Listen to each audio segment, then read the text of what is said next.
Good morning বন্ধুরা। আজকে বৃহস্পতিবার, আর আজকে আমাদের কলেজে ছিল ফ্রেশার্স ইভেন্টস, যেটা আমি যেতে পারলাম না।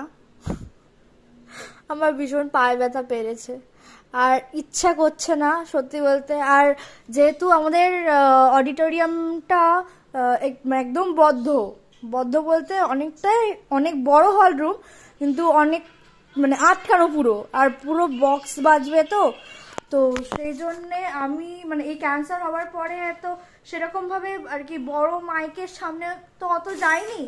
তো আমি বুঝতে পারছি না আমার শরীর কিভাবে রিয়াকশন করবে কি করবে না, তো সেই জন্য আর যাইনি। যাই হোক, সুস্থ থাকলে অনেক কিছু হবে, সুস্থ না থাকলে কিচ্ছু হবে না। তো আগে সুস্থ থাকা দরকার, তাই জন্য আমি যাইনি সত্যি বলতে।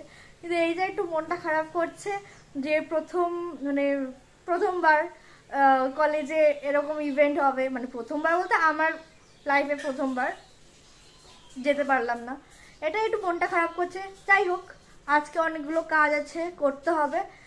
তো যাই হোক, কাজগুলো করি, আবার পরে দেখা হবে তোমাদের সাথে।